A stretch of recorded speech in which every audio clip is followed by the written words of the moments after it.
印度会是下一个世界大国吗？印度真的会变成下一个世界大国吗？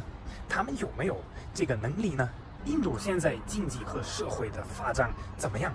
为什么印度拥有世界上第2大的人口，还是发展不起来呢？还是没有中国发展的好呢？今天我们就来了解一下印度和中国这边有哪一些区别？为什么印度已经这么久了，这么大的一个国家，人口这么多的一个国家，还是没有发展的中国好？但是之前，当然我想先提一下你们的想法是什么？你们觉得印度有哪一些问题，哪一些情况导致它的发展没有那么好呢？评论里面跟大家分享一下。接下来，如果你们一样和我已经准备的差不多了，那我们直接开始今天的分享。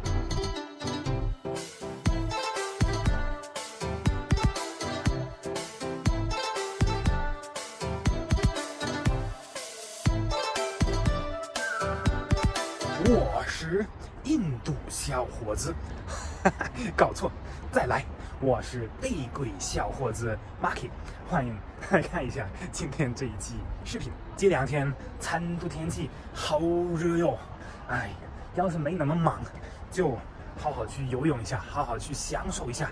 希望这2天有机会去享受一下这个太阳，然后头发也该剪了，明天吧。那么当然，我不是一个印度的专家，但是我也观察过这个地方、这个国家很长时间了。因为我小的时候，已经所有的人、大部分的人都在说，印度那肯定是下一个国际大国。那现在呢，过了20多年的时间之后，我感觉印度有发展，肯定有发展，但是就是感觉没多好。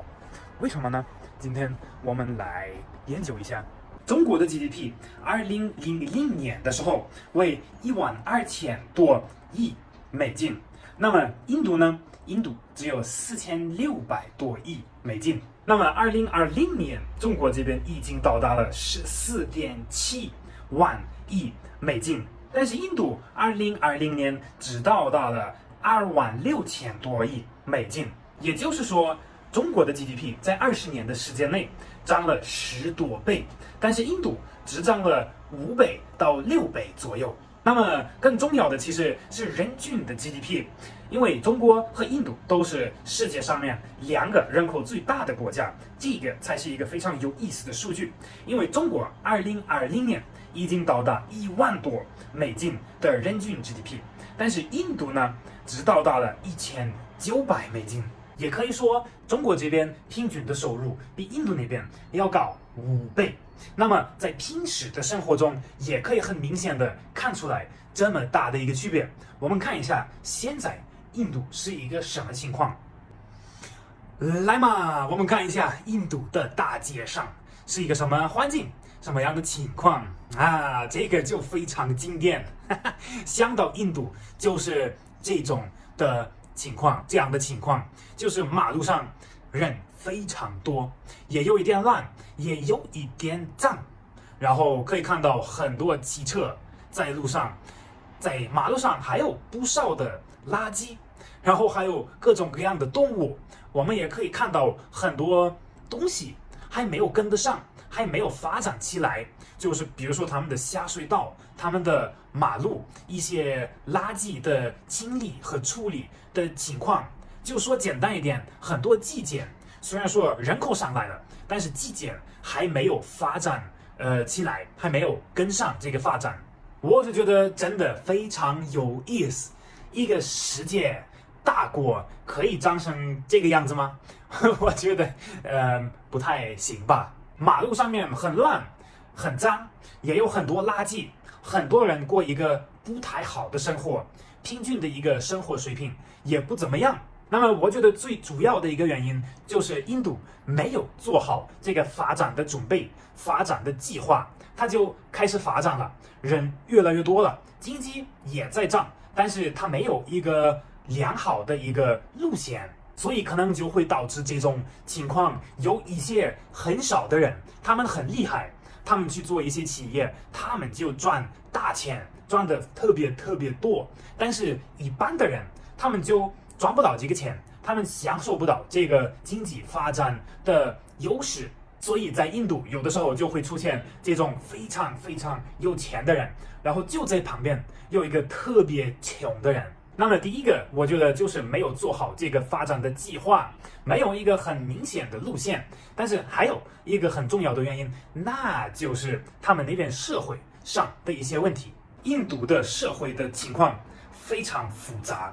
我听我朋友说，在印度，你的社会的地位会决定你的一切，你生活的各方面，你可以去哪一些地方，你可以有什么样的工作，你可以赚到多少钱，都是你的这个一生下来就存在的一个社会地位决定的。所以在印度，可能很多人是有能力的，他是有脑子的，但是因为社会的这些传统比较老古老的这些规则和原因，他们就没有办法升级，没有办法过上一个更好的生活。你们可以想到在中国出现这种情况吗？你特别有脑子，非常厉害，有能力，但是你就是过不上更好的生活呢？评论里面跟我说一下。反正印度那边好像挺多人都是这样的一个问题，那大部分的人他没有办法升级，没有办法过得更好，那这个平均的收入、平均的生活水平、生活的情况肯定也不会上来。一个地方、一个国家，只有小部分的人非常有钱，也不是非常理想的一个情况，对这个国家来说，因为他们那么有钱，他一个人花不完啊，那他花不完这个钱就放在他们的账户上面，就不动，就变得越来越多了。但是如果平均的人收入比较高，他们都会消费的，他们去买房子，他们去买车，他们去买吃的，去旅游等等，这个才是一个比较正常的一个情况。所以我觉得这个社会的原因也是非常重要的一个原因。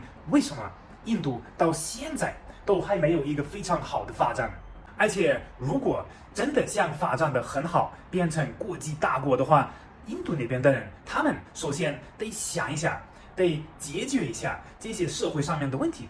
这个其实也不是很好解决，因为他们都是很长的时间，很多历史发展出来的一些传统规矩。如果你想改变这个事情的话，你有可能要花很长时间、很多资源在这个上面去教育别人。你可以出生的时候是一个很低的地位，但是你可以通过努力，通过好好工作，通过脑子过上一个更好的生活，这样他们的发展才会起来的。你们觉得呢，我的朋友们？你们觉得我今天分享的对吗？你们觉得这个是不是最主要的原因？为什么印度到现在还没有发展的很好呢？还是你们觉得是另外一个原因呢？评论里面跟我反馈一下。今天的视频又要结束了，就到这儿了。Marky 要去吃饭了，希望你们喜欢今天的视频，希望你们感觉又学到了新的东西了。如果是这样的话，那就别忘记这个你们的点赞和关注。如果你们比较喜欢看 Marky 的视频，那我建议你们在下一期过来看一下我要去哪里耍。